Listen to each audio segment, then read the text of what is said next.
Are you a technician who wants to set yourself apart?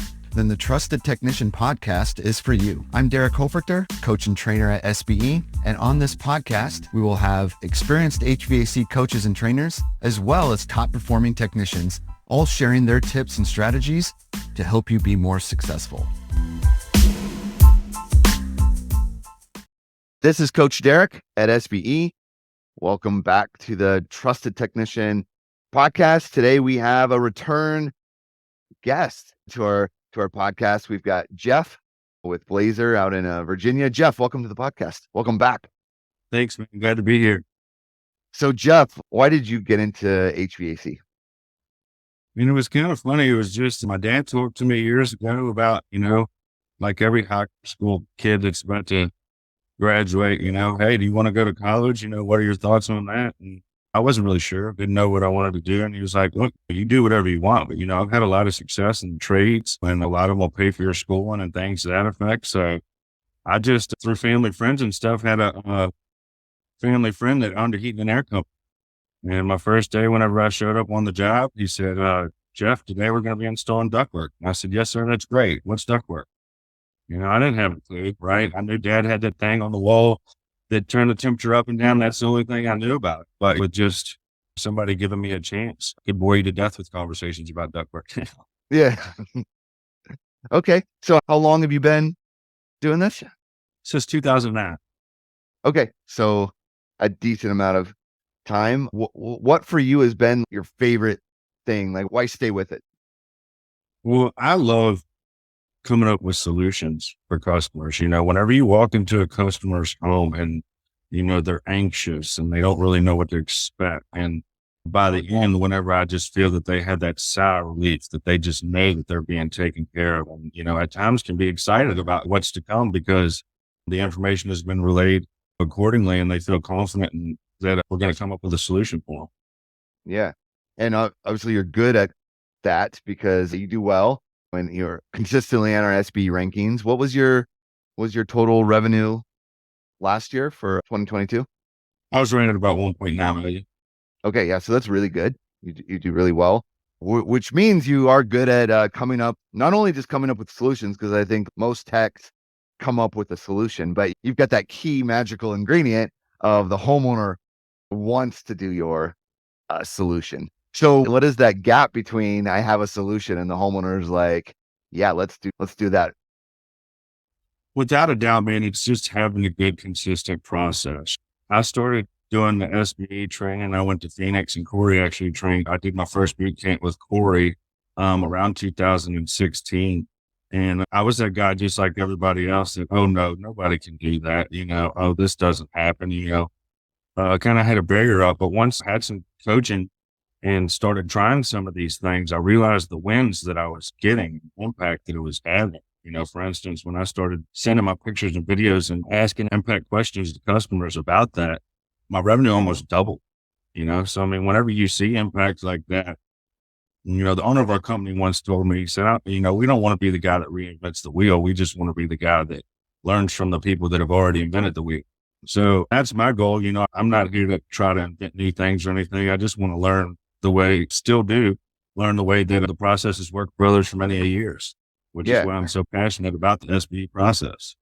Yeah, I like that. And the truth is too, like wheels alone are kind of not worth anything. You need to actually put them on a vehicle.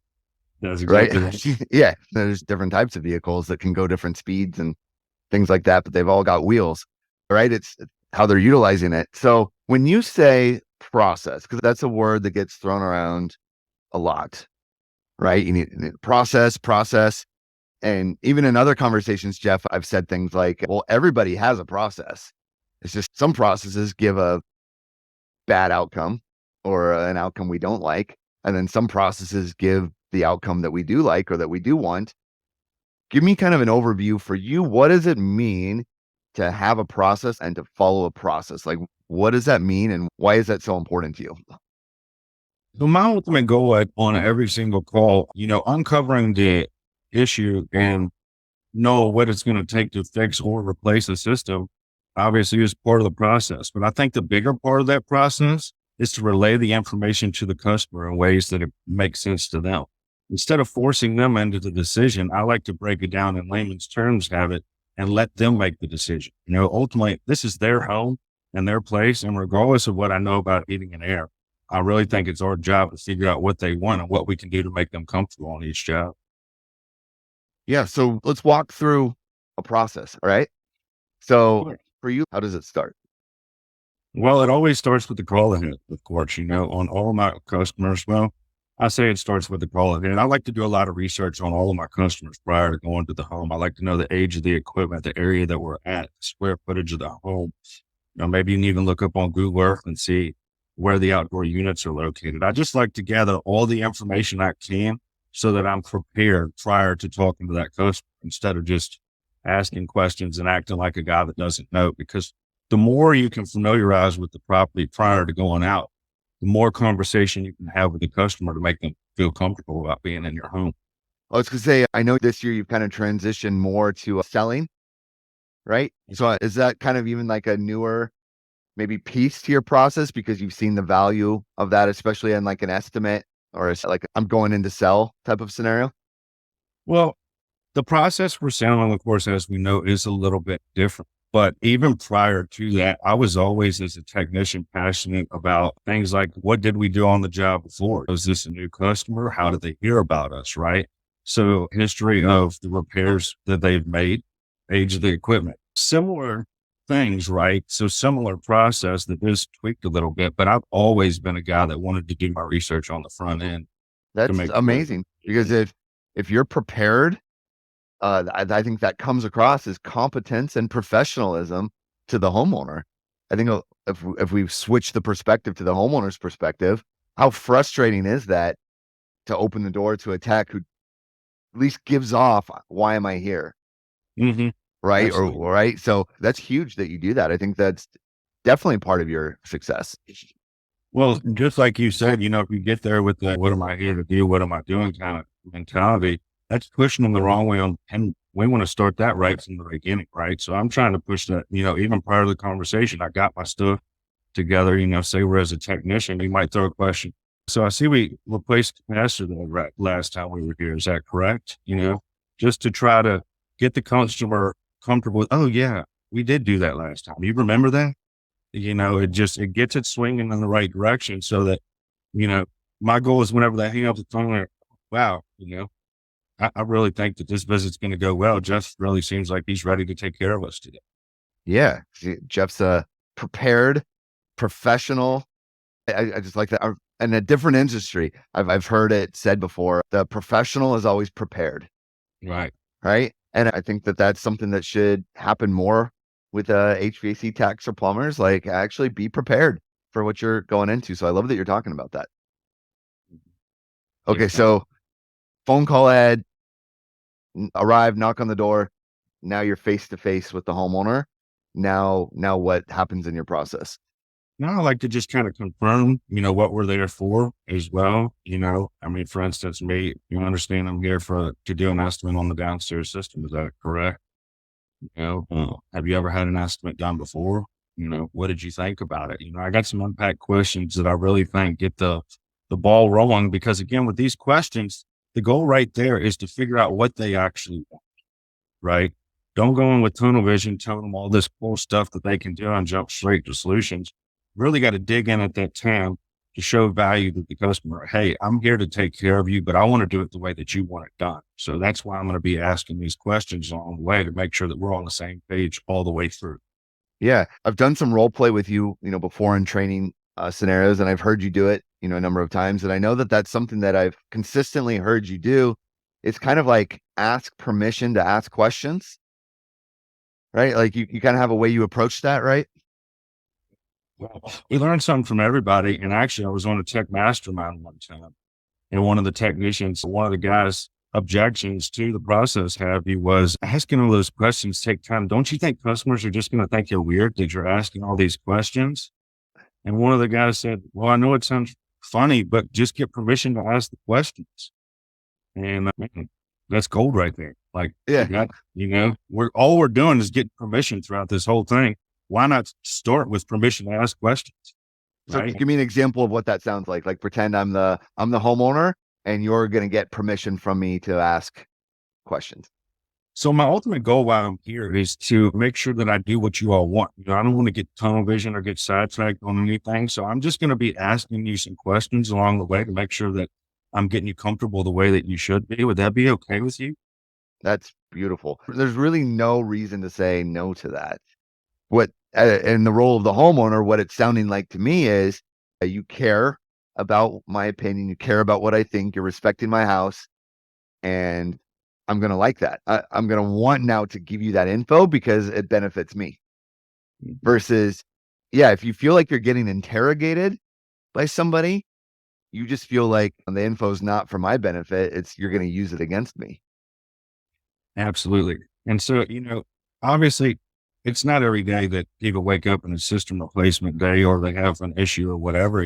People are on edge at that point, right? They don't know a whole lot about it. They might get on Google for a half an hour trying to figure out a couple of things. And they have somebody coming up to their home that they think is going to try to sell them something the whole time.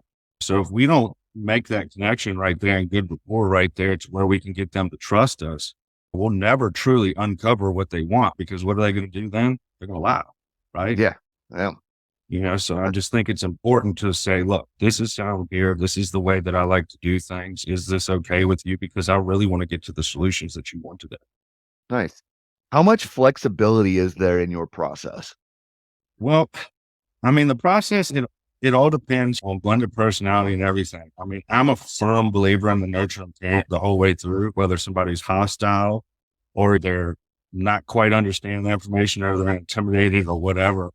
But I'm really prideful in making sure that I ask certain impact questions and I don't walk to the van heavy and say, oh, I wish I would have got this piece of information. Right. But it can happen at different times and at certain times, other than your upfront contract and you're setting the stage. When you start doing the walk around and everything and really uncovering things, impact questions and uncovering information really can be found anywhere in there. Just as long as you don't jump to solutions and assume too early, I think you have great success with it.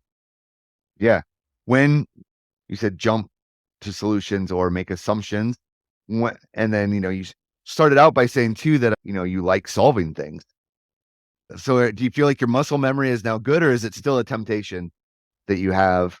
Wait, hold on to it. Don't solve it yet. Ask more questions. You still battle that? And what maybe your advice for people who battle that? I did for a long time, but what you end up doing is sometimes you can put your foot in your mouth, so to speak. If you don't know the whole system and everything there, how do you know that the solution you're uncovering is even going to 100% work? So what I try to do for myself is, before I know for sure that this is what we can do, have you, for instance, if somebody asks, oh yeah, well, can we do a duct clean? And I'll say, well, I'll certainly evaluate the duct work while I'm here and look at that and see what my thoughts are. I may take some pictures and videos of the duct, and then we'll have a conversation about that after I get all my information, right? Just don't let them jump the gun on you, have you, because some customers they're excited, they're anxious to get the information and just get that number. But if you can't show the value in as the why, I've went to people's house and they say they wanted a duct cleaning, and you get there and they just moved in. The duct's spotless to where somebody was cleaned it before, but the system's 20 years old, right? So as me being a technician in their home, do I say, oh, well, yeah, here, you can clean your duct? Yes, if that's what they want to do. But if I send them pictures and videos of some really clean duct work and then say, you can do whatever you want, but your duct work looks like it's in decent shape. Yeah. Do you know the age of your system by chance? Yeah, that's good, right? So, all situations are different. I've seen plenty of things where you think you're going out for one thing and the call ends up being totally different. I was on a call for a guy the other day. All he wanted was a humidifier. That's all he wanted. But after taking some pictures and videos and asking impact questions, how old's the duct?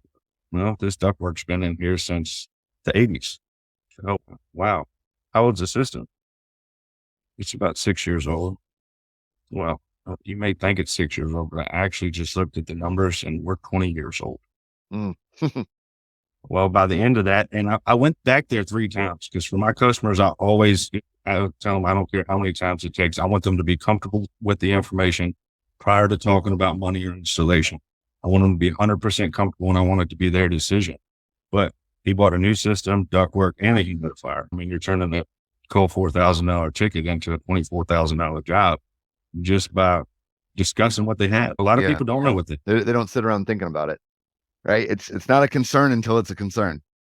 So Jeff, this is amazing stuff. I always love talking with you, and we could probably talk all day on here, but I do have to let you go. But last thing, what advice would you give to a technician who is maybe just frustrated with where they're at, what they're doing, the outcome of everything, and not quite sure, like even maybe where to start making changes, or, maybe they've got a lot of habits. Like I know, cause I know you coach a little bit more and stuff too. Like how would you speak to kind of encourage them or help them focus? My advice would be that, you can always learn from somebody. Sometimes you might figure out what to do or what not to do, but the industry's evolving, people are evolving. But if you develop a process of things and you try new things, I think that you'll really learn that there are other ways to do things and there are other ways to communicate with people. And I really think that when we try new things, usually we see good results. Like, I mean, at the beginning of this conversation, I said, no, I was a technician in 2016, had okay revenue, right? And thought that I could fix anything. And I thought that was it, right? Well, again, the impact of pictures and videos alone doubled my revenue. Was that something that was changed? Yes. Was it something that was uncomfortable that I had to learn to adapt to, right? It wasn't in my normal process, but when I changed my process, it changed the result, right? So that's what I would say is just be adapt to change. Things are always changing. There are new ways and more efficient ways to do it. And it never hurts to try it. You try anything, maybe it doesn't work the first couple of times, but then on the fourth or fifth, it works excellent. And then it becomes more natural to you. And the next thing you know, you're in the top 100. Yeah, that's good. I love that. Jeff, thanks so much for being on the podcast again. Awesome, man. Appreciate it. Thank you for your time.